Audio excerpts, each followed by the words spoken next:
Hola a todas y todos, soy Gonzalo Correa, editor de la revista Academia y académico de la Universidad Gabriel Mistral. Y me acompaña acá por segunda vez el doctor Francisco Pereira, doctor en filosofía por el King's College of London, profesor titular y director del Departamento de Filosofía de la Universidad Alberto Hurtado.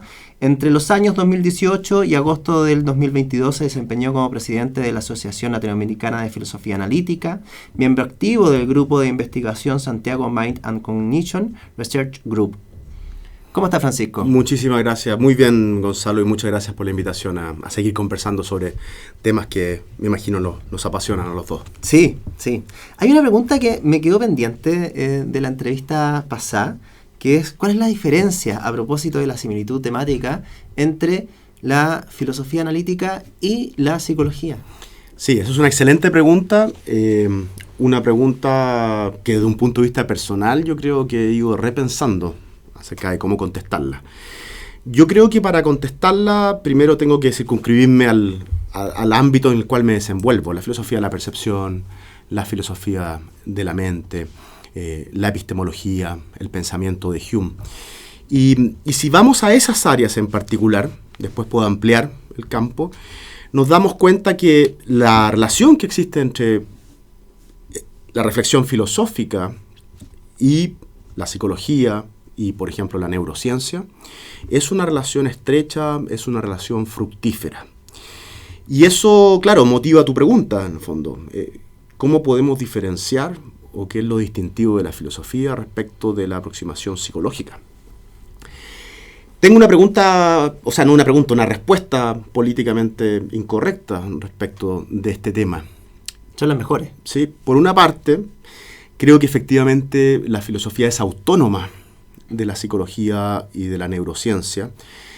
Si entendemos esta autonomía de una manera muy simple, nosotros los filósofos nos hacemos preguntas que los psicólogos y los neurocientíficos y en general las ciencias no se hacen.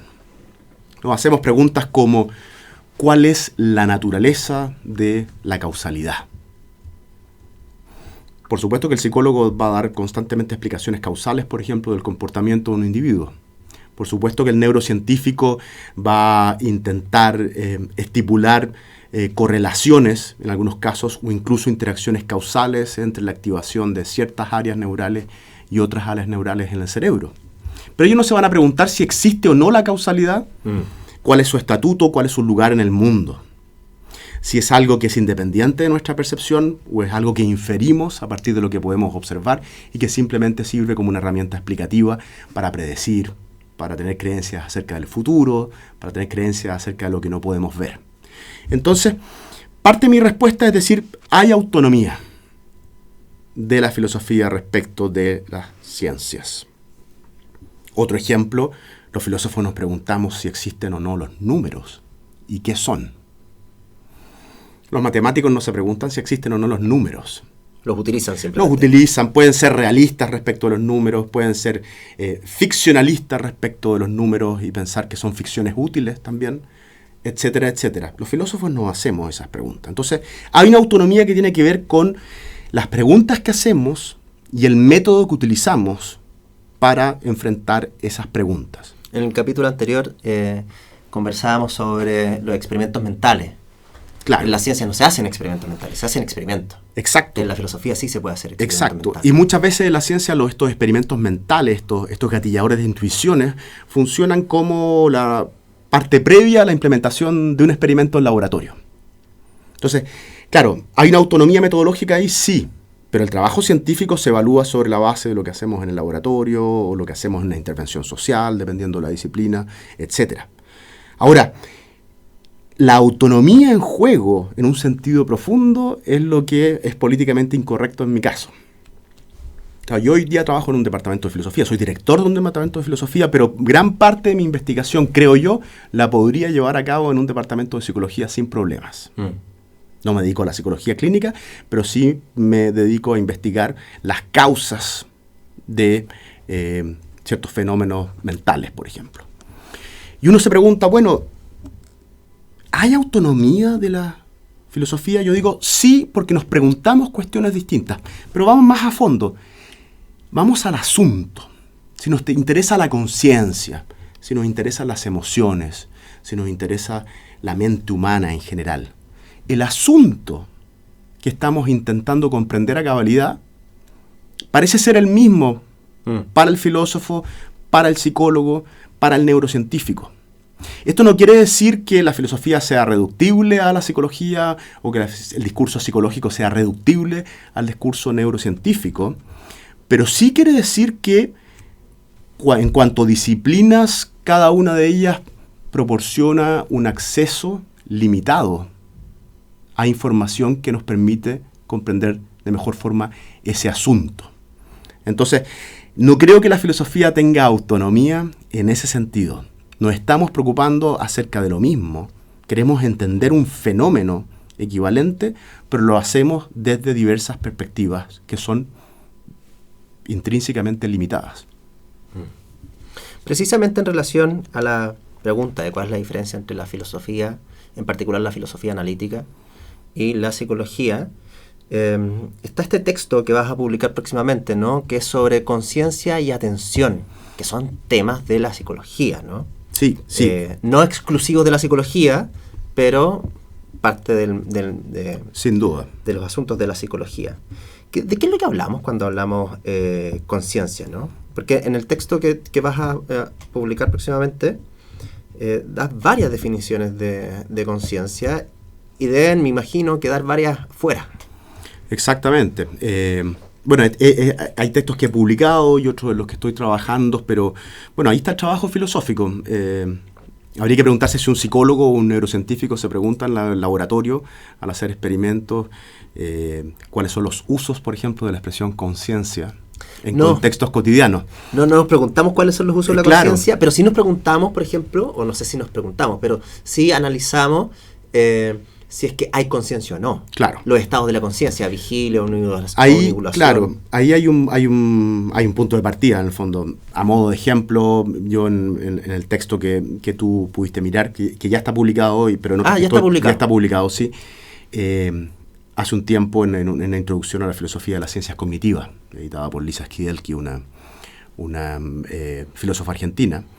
Pero bueno, en ese texto yo parto, y generalmente lo hago así también en mis propuestas, distinguiendo tres enfoques.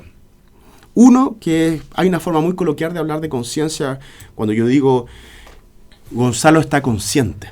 Es lo que llamamos, siguiendo a un filósofo, David Rosenthal, la conciencia de criatura. La conciencia se predica de una criatura.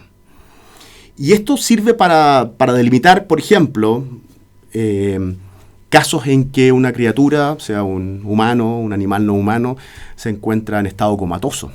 O, por ejemplo, se encuentra soñando, aunque el sueño yo lo catalogo como algo que está siendo experimentado de manera consciente. ¿Sí? Sí, pero de alguna u otra manera, claro, hablamos de las criaturas, hablamos de las personas, por ejemplo, tras un accidente, en el fondo, ¿perdió la conciencia? Preguntamos. Y eso es un uso coloquial, muy importante, pero hay un uso filosófico más técnico donde la conciencia se predica o se le atribuye a ciertos eventos o estados mentales. Por ejemplo, hablamos de experiencias visuales conscientes. Hablamos de creencias inconscientes en oposición, por ejemplo, a creencias inconscientes en el psicoanálisis. Hablamos de deseos conscientes también. En todos estos casos, en la experiencia, las creencias, los deseos y muchísimos otros estados mentales, las sensaciones, los sentimientos, las emociones, los estados anímicos, etc., siempre hablamos de conciencia como refiriéndose a esa clase de estado mental. Entonces nos preguntamos los filósofos, ¿qué es lo que hace que una creencia sea finalmente una creencia consciente? Entonces, la distinción entre criatura consciente y estado mental consciente es importante. Otra dimensión, voy a ir por la más técnica primero, es una distinción que hace Ned Block, el filósofo, entre conciencia de acceso y conciencia fenoménica. La conciencia fenoménica tiene que ver con los aspectos cualitativos de nuestra experiencia. Si vamos a una modalidad sensorial, por ejemplo la visual, tiene que ver con los colores, las formas, la iluminación, la textura, todos los atributos que caracterizan mi experiencia consciente. En cambio, la conciencia de acceso tiene que ver con aspectos que están vinculados a lo funcionalizable desde el punto de vista de la psicología.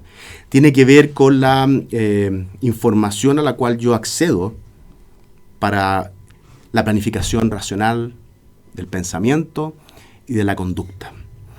Esto es muy importante porque nos podríamos preguntar, por ejemplo, si un sistema de inteligencia artificial, o nos podríamos preguntar si un LLM, en el fondo, como Claude o como ChatGPT, etcétera, puede ser caracterizado como una entidad consciente.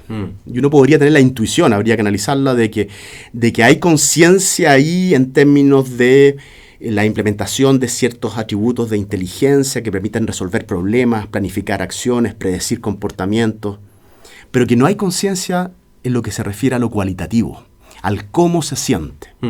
Y ahí voy a la tercera y quizás la más intuitiva de todas las caracterizaciones, de los usos de la noción de conciencia, que surge por el trabajo de Thomas Nagel en un artículo que se llama ¿Cómo es ser un murciélago?, donde Nagel dice: ser consciente debe entenderse en términos de cómo se siente para un organismo encontrarse en un estado mental de esa clase en particular. Y ese cómo se siente tiene dos características: lo cualitativo, nuevamente, lo que yo, por ejemplo, puedo describir. Si tú me preguntas, dame una descripción de tu experiencia, yo voy a apuntar una serie de notas cualitativas: los colores, los aromas, las formas, los olores, etc. Independientemente de si estoy percibiendo el mundo real o si estoy alucinando. Pero también hay una dimensión subjetiva. No es simplemente un estado mental consciente, no es simplemente una creencia consciente, una experiencia sensorial consciente, un sentimiento consciente, sino que es mi sentimiento, mi experiencia. Vale decir, hay una propiedad, ¿no? Hay una propiedad. Es intransferible, eso es hay muy una importante. Subjetividad, claro, que hace que esa experiencia sea intransferible. Y también hay una pregunta que surge: si es posible que se dé una dimensión sin la otra, es decir, si pueden haber estados o eventos mentales que nosotros caracterizamos como conscientes, sin esa subjetividad, ya sea de manera explícita o implícita, como algo constitutivo de esa experiencia. Y hay filósofos que dicen que no, que eso no es posible, y hay filósofos que dicen que sí, que eso sí es posible. Y no solamente filósofos, hay una serie de prácticas que fundan su actividad en esa disociación. Por ejemplo, hay meditadores de ciertas tradiciones budistas que suponen que a través de ciertos ejercicios atencionales pueden llegar a acceder a las cualidades intrínsecas de la experiencia consciente y aniquilar el yo, o disolver el yo. Y si estamos hablando de disolver el yo, estamos hablando de precisamente dejar a un lado ese aspecto de pertenencia o de subjetividad. Entonces, eso es muy interesante, pero si me quedara con algo, claro, lo relevante aquí parece ser el cómo se siente, el aspecto cualitativo de una clase de estado mental, creencia, deseo, emoción, etc. Y esto se vincula directamente con otro de los temas de este texto, ¿no? Que es la atención. ¿Se puede dar conciencia sin atención y atención sin conciencia?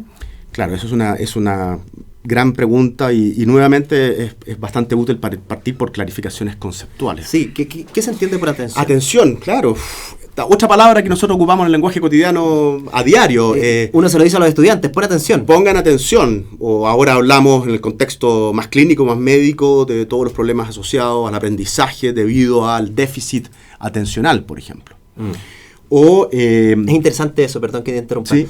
¿Qué es un déficit atencional? ¿De qué estamos hablando cuando alguien tiene poca atención? Su atención es deficitaria. Exactamente.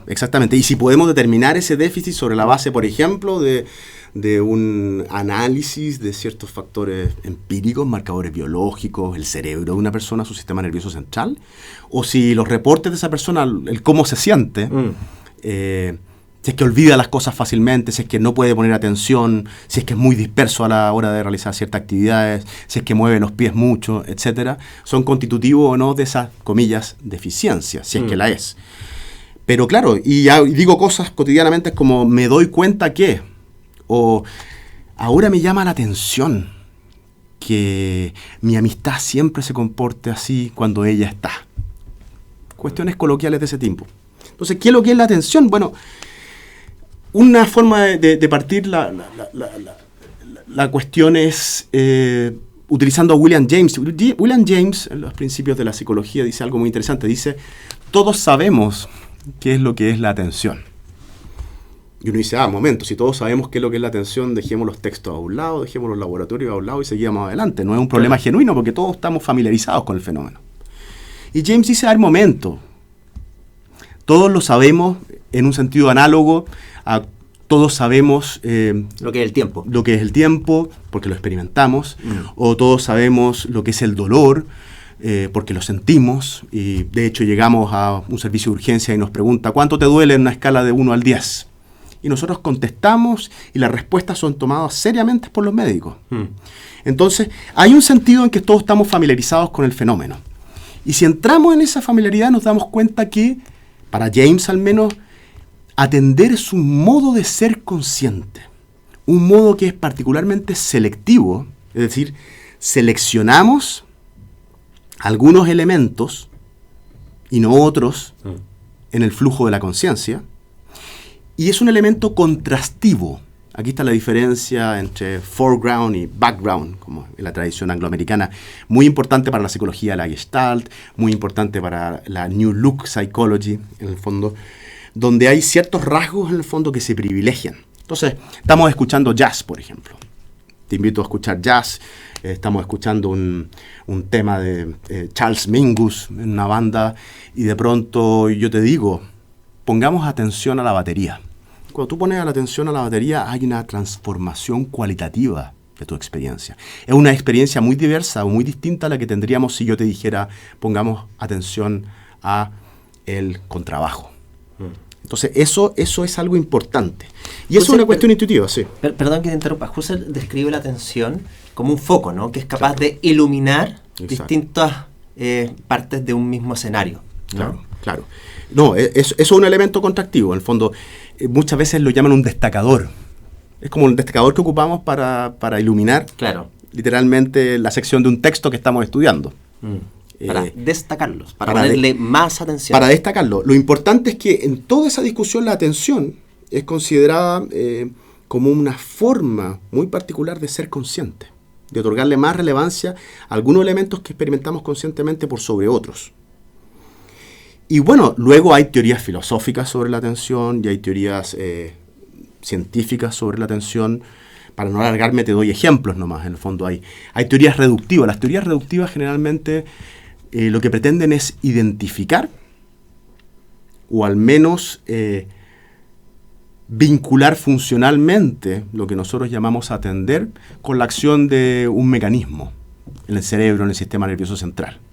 Entonces hay teorías en el fondo, por ejemplo, reductivas como la de Treisman, la Feature Integration Theory, que se centra básicamente en el rol que cumple la atención en el binding, es decir, en el integrar ciertos elementos, cosa que tengamos una experiencia objetual.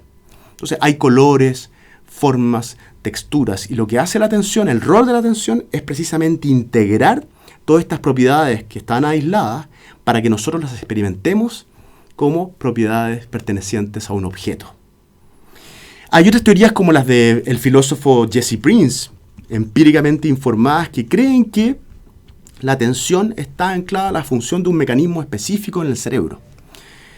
Y para estudiar si hay atención o no, por supuesto, Prince nos invita a pensar en casos patológicos, donde hay daños a esa área funcional, y evaluar si es que hay daños equivalentes en lo que nosotros llamamos atención, es decir, si la persona pierde sus capacidades atencionales. Y Prince llega a la conclusión de que la atención es un mecanismo, esto es un poco más técnico, pero lo puedo explicar, que nos permite poner a disposición de la memoria de trabajo cierta información. ¿Esto es reductivo? Sí. ¿Esto tiene precedentes? También. Ya Broadbent y otros teóricos en otro tipo de teorías hablaban de la atención como un filtro, como un cuello de botella, como un gatekeeper, es decir, un portero. ¿Portero para qué? Prince diría un portero para el surgimiento de la conciencia. Es decir, si yo te pregunto qué es lo que experimentamos conscientemente, Prince te diría solamente lo que atendemos. O sea, no hay conciencia sin atención. Exactamente, la atención es necesaria para el surgimiento de la conciencia. Y después hay teorías filosóficas de la atención que no son tan reductivas. ¿Por qué no son reductivas? Porque son escépticas respecto de la posibilidad de lograr identificar ese mecanismo. O porque nos damos cuenta que no hay un solo mecanismo involucrado, sino que hay una serie de mecanismos que se activan normalmente simultáneamente cuando atendemos. Y peor aún, que esos mecanismos diversos no tienen propiedades en común, no tienen características en común. Ha llegado a tal punto la investigación que teóricos como Anderson y otros han dicho, atención, no hay algo así como atención, es simplemente una manera muy precisa de percibir. Pero tú tienes razón, en el fondo. Las teorías filosóficas no reductivas se anclan en eso. Por ejemplo, Wayne Wu, que cree que la atención es un mecanismo que nos permite solucionar un problema donde hay muchos inputs y muchos outputs. Si yo voy bajando en bicicleta por una montaña y tengo múltiples líneas que puedo tomar, para llegar a la meta y ganar la competencia, en el fondo, yo selecciono una de esas vías. Es una decisión mía como agente que puede ser consciente o inconsciente. Entonces, ahí volvemos a la pregunta tuya inicial, en el fondo. ¿Cómo es esto de la conciencia sin atención? Si por el contrario, la tradición y todos los modelos y todas las teorías, muchas de las teorías de la conciencia contemporánea, nos dicen, a ver, momento, el rol de la atención es precisamente seleccionar información para que ésta acceda a una nueva dimensión, a la dimensión consciente. Lo que explica el paso de procesar información a nivel inconsciente o subpersonal y procesarla a nivel consciente, es precisamente que la atención es un mecanismo encargado de tomar esa información y ponerla a disposición de la memoria de trabajo o ponerla a disposición de lo que de Jaén, por ejemplo, llama la Global Neural Workspace, el espacio de trabajo global neural, donde hay justamente interacciones que no son solo de abajo hacia arriba, sino que hay interacciones de la corteza frontal, en el fondo, hacia abajo. Y es ahí donde surge la conciencia, cuando atendemos. Entonces, ¿cuál alternativa hay? ¿Cómo es posible hablar de atención como algo diferente a la conciencia? Bueno, y aquí hay una serie de experimentos, esto es muy entretenido. Precisamente hacia allá iba, ¿no? Sí. Me gustaría que habláramos de los experimentos, de la ceguera inatencional, la ceguera al cambio y la negligencia unilateral. Exacto, mira, vamos por parte, empecemos con la ceguera inatencional. Normalmente la ceguera inatencional, el término suena muy sofisticado, pero yo creo que es algo a lo que estamos expuestos en contextos cotidianos. Sí, es normal. Por ejemplo, en campañas de prevención de accidentes automovilísticos, cuando te dicen que no ocupes el WhatsApp o no ocupes el teléfono celular cuando estás conduciendo, porque nosotros solamente podemos atender un conjunto limitado de objetos, propiedades, relaciones al mismo tiempo. Y si ocupamos todos nuestros recursos atencionales o gran parte de los recursos atencionales en el teléfono, por ejemplo, vamos a dejar de experimentar conscientemente, dirían algunos teóricos, lo que sucede en el resto del campo visual y podemos tener un accidente. Entonces estos experimentos de ceguera inatencional dicen o parten de los contextos de laboratorio, por ejemplo, el famoso caso de que se le exige a un grupo de individuos como parte de un experimento psicológico contar el número de pases de pelota de básquetbol que se dan entre dos equipos. Seleccionar uno de ellos, contar el número de pases de pelota. Y están concentrados, están atendiendo a una tarea muy específica para resolverla de manera adecuada. Y cuando termina el experimento, el psicólogo les pregunta directamente si se dieron cuenta de la presencia de un gorila. Efectivamente, en alguna de las formulaciones hay un gorila que pasa de lado a lado por el campo visual de los sujetos y simplemente los sujetos no son capaces de reportar la presencia del gorila. Y aquí viene la pregunta interesante metodológica. Claro, no estamos fundando en un reporte, que puede ser lenguaje natural o puede ser presionar un botón. Y los teóricos tradicionales dicen la mejor explicación de que no seamos capaces de reportar la presencia de un objeto es porque no lo experimentamos conscientemente. Y la mejor explicación de que no lo experimentamos conscientemente es que no lo estábamos atendiendo, porque la atención está ocupada en resolver otras tareas.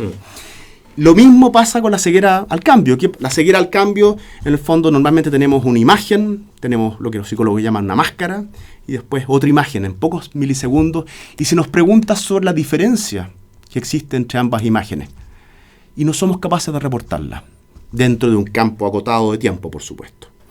Entonces la pregunta es la siguiente: ¿por qué no somos capaces de detectarla y reportarla? Bueno, porque no la experimentamos conscientemente. Un cambio de color, por ejemplo, en un pantalón, la presencia o ausencia de un objeto arquitectónico en la imagen. O sea, es un cambio significativo. Un cambio significativo. Y no somos capaces de reportarlo, hipotéticamente porque no lo experimentamos de manera consciente, y esto porque no lo atendemos.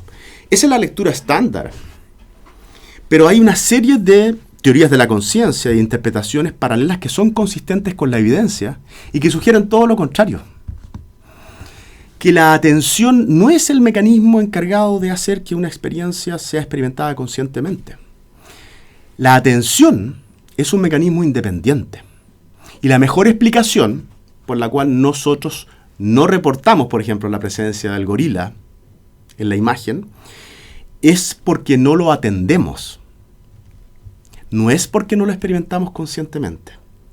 Y estos teóricos sostienen que la atención es un mecanismo independiente que puede operar de manera inconsciente, pero que también puede operar de manera consciente. Es decir, hay muchos estímulos que experimentamos conscientemente, pero que como no los atendemos, no somos capaces de informarlos o reportarlos. Hay muchas teorías acá, brevemente dos, por ejemplo, la amnesia. Quizás procesamos información en un rango temporal, cierto rango de milisegundos, y como esa información no es relevante para la tarea que ya estamos ejecutando, después esa información se desvanece. O quizás estamos en presencia de un caso de agnosia. ¿Podrías explicar el concepto? Claro, el caso de agnosia específicamente tiene que ver con lo que se llama ceguera no fenoménica, en este caso, estar completamente ciego respecto, por ejemplo, no tener experiencia consciente alguna del campo visual, sino que la agnosia tiene que ver con el no ser capaz de categorizar e individuar ciertos elementos de la experiencia. Entonces, si vamos caminando por la selva y es primera vez que me encuentro en el Amazonas y voy con un experto conocedor del área y de pronto me pregunta, bueno, ¿viste el camaleón? Queriendo decir, ¿experimentaste conscientemente el camaleón? Yo puedo contestar, no lo vi. Y esta persona me puede contrapreguntar, pero tienes que haberlo visto. Tienes que haberlo visto porque estaba en el centro del árbol que acabábamos de pasar. Y ese árbol ocupaba el centro del campo visual que tú estabas fobeando adecuadamente. No puedes no haberlo visto. Lo que probablemente sucedió es que lo experimentaste conscientemente, pero porque no eres un usuario competente de camaleón, no lograste individualizarlo y discriminarlo del resto del tronco del árbol. Vamos al caso del gorila. Si yo no tengo el concepto gorila, o si yo no tengo, en el fondo, alguna categoría que me permita retener esa información para ser reportada lingüísticamente o conductualmente posteriormente, eso es una muy buena explicación de por qué yo no reporté, pero es una pésima explicación de por qué soy o no soy consciente. Entonces, hay teorías, y esto es como la vía negativa, que dicen que es posible ser consciente sin la atención, y que el rol de la atención es solamente seleccionar información que experimentamos conscientemente para ponerla a disposición de la memoria de trabajo y así reportarla. Esos son los casos no patológicos. Casos patológicos como la negligencia unilateral. Es muy interesante ese. Es muy interesante. O casos patológicos como la vista ciega, por ejemplo. En la negligencia unilateral, los sujetos con esta patología, no voy a entrar en los detalles, en el fondo, neurales respecto de la patología, pero básicamente corresponde a problemas en la corteza parietal inferior derecha. Los sujetos que experimentan estos traumas o estas lesiones en la corteza parietal inferior derecha normalmente no experimentan el flanco izquierdo de su campo visual, incluso el flanco izquierdo de sus cuerpos. Tienen que ser muy cuidadosos para no dañarse los tejidos de las manos, por ejemplo, de su cuerpo, si es que pasan frente a una fuente de calor, una estufa. Claro. Y la pregunta es, bueno, ¿y por qué estas personas no experimentan conscientemente el flanco izquierdo de sus cuerpos y su campo visual? Y una de las respuestas es, bueno, porque en la corteza parietal inferior derecha están los mecanismos encargados de la implementación atencional. Y si fallan estos mecanismos, no tenemos conciencia. Bueno, es un buen argumento para suponer que sin atención no hay conciencia. Ese es un buen argumento para suponer que sin atención no hay conciencia. Pero siempre hay una historia alternativa. Siempre hay una historia alternativa y quizás la gran conclusión que podemos sacar por el momento es que hasta el momento la evidencia empírica que nosotros tenemos para hablar de la posibilidad de atención sin conciencia o de conciencia sin atención está subdeterminada. Es decir, hay una serie de hipótesis, tanto científicas como filosóficas, que son consistentes con la evidencia, pero que van en direcciones completamente opuestas. Y muchas veces estas decisiones se nutren de teorías acerca de la conciencia. Entonces, por ejemplo, las teorías del gatekeeper, del portero, dicen que la mecánica y el rol de la atención es seleccionar información para hacerla consciente. Pero están las teorías, por ejemplo, recurrentes de Victor Lamé y otra gente en su laboratorio en la Universidad de Ámsterdam, que han sido destacadas por muchos filósofos como Annette Bloch y otros, que dicen, momento, aquí tenemos que distinguir entre la experiencia inconsciente, las experiencias conscientes recurrentes locales y las experiencias recurrentes globales. Solamente en las últimas están presentes la acción de las áreas frontales del cerebro, solamente en las últimas están presentes los mecanismos de categorización. Entonces hay un rango temporal entre los 100, entre los 90 y los 150 milisegundos, donde efectivamente estamos teniendo experiencias conscientes, pero esas experiencias conscientes no han sido movilizadas a las áreas frontales precisamente porque la atención no las ha seleccionado. Y para estas teorías la atención no es selección para ser consciente. Para estas teorías la atención es simplemente selección para poner a disposición de la memoria de trabajo cierta información. Entonces, Sperling, la memoria icónica, la idea de que tenemos una memoria en el fondo que se desvanece rápidamente, que es frágil, muchos experimentos muy importantes en esa área, nos permiten efectivamente postular como hipótesis plausible de que hay dominios de la experiencia consciente que no son accesibles, por decirlo así. Oye, Francisco, muchas gracias por la entrevista, muchas gracias por tu tiempo. Muy, muy interesante la relación entre conciencia y atención. Bueno, encantado en el fondo de la invitación. Me parece sumamente importante además tener este tipo de instancias de divulgación y de conversación más coloquial sobre estos temas. Gracias, Gonzalo. Excelente.